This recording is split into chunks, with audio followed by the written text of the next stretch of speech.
We asked for no titles or positions in return. We insisted only on better policies and programs for the people of Kenya and reforms so that we would not witness the repeat of what had happened in 2017. When they call you Baba and someone sets the homestead on fire, does Baba join the burning of the homestead just because it looks like exciting, or does Baba help to put out the fire? Does Baba release his sons and daughters to add fuel to the fire, or does Baba ask his children to fetch water? I know you know the answer. As Kenyans, we know only too well what happened to nations that went under. Some took too long to come back. Others never made it back at all. Kenya must never tempt that fate. As a party, we must never be ashamed to remind the people that we can never accept collapse as an alternative path to power. We must never be shy to remind the country that as a party, we have pursued compromise before and will pursue it whenever necessary in the interest of the nation. We had the option of taking it out to the bitter end in 2007-2008. All we needed was to insist that we would not engage in any talks with our opponents.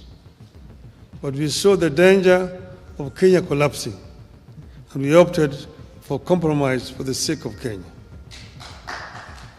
We steadied the ship when the gridlock threatened the Uhuru Kenyatta administration.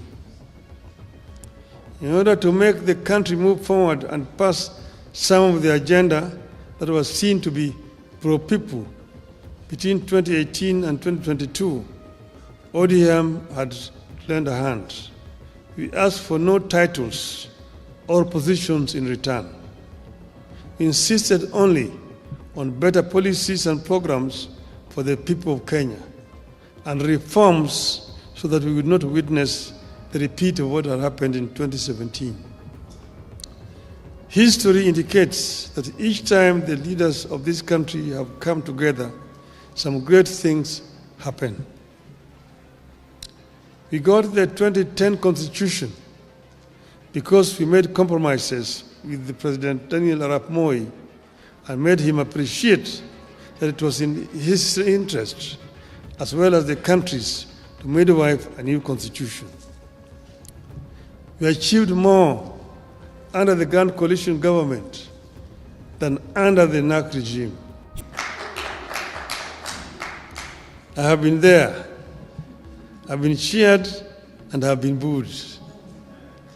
I was once set up against the people when I set about clearing the ground for the Thika superhighway and the bypasses around Nairobi.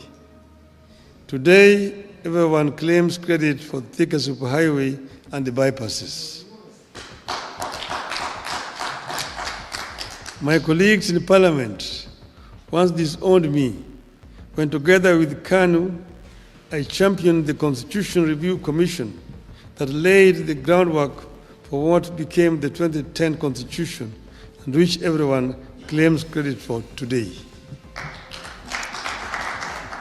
So my appeal to you as you embark on some of the legislative agenda coming up is that you should never feel powerless or feel like giving up because populists around you are seeking popularity at the expense of leadership. About a year ago, we got together with the UDA party to help steady the ship of the Kenyan nation that had been hit by extreme turbulence and faced a reality of collapse. Some people may not even know exactly where we were, but because I had a first inside impression of what was happening, we were very much almost on the precipice. Because as you see, after so many days of demonstrations, you saw that eventually the military were on the streets. And they were on the streets, of course, they were fairly civil to the Wananchi at that time. But that was because they had not been given instructions.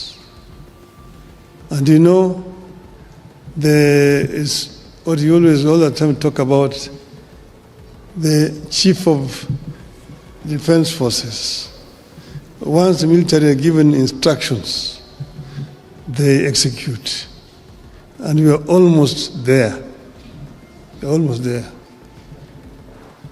So he said it's better to have a country that is civil, where leadership can be replaced through the ballot rather than through the bullets.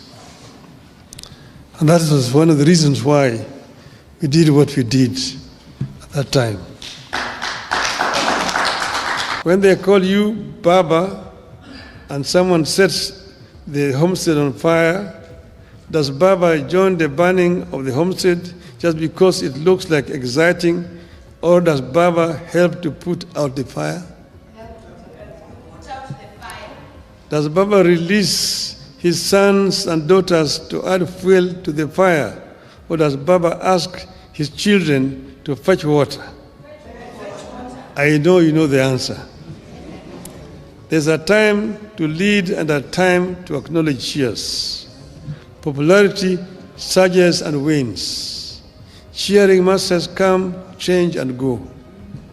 But solid service to the nation, brought against all odds, stands the test of history. In a thunderous and emotionally charged moment that left jaws on the floor, Raila Odinga roared back at a hostile crowd, delivering a spine-chilling reminder: I saved you from a military coup, and this is how you repay me. Yes, Baba was not holding back. Amid rising tensions, heckling voices, and growing political heat, the ODM leader reminded Kenyans, and especially the political class, of the crucial role he played in safeguarding the very democracy that some now take for granted. Raila's bold claim wasn't just political theater. It was a loaded bullet of history, fired straight at the hearts of those who have forgotten the battle fought in the shadows to prevent bloodshed and dictatorship. A time when democracy hung by a thread, and one misstep could have sent Kenya spiral into chaos. You cheer my silence, but boo my truth. Raila's voice cut through the air like a knife igniting murmurs across the political spectrum. Was he referring to a specific event, a secret only a few know, a classified dozer yet to be revealed? One thing is clear: this wasn't just a speech. It was a warning, a confession, and a battle cry wrapped in one. Stay with us as we unpack the full truth, the hidden chapters of Kenya's near military takeover, and the man who claims to have stopped it. Don't forget to follow us on all our platforms for real-time updates and in-depth analysis. From all of us here at Sauti Mzalendo, stay safe, stay engaged, and keep the conversation going.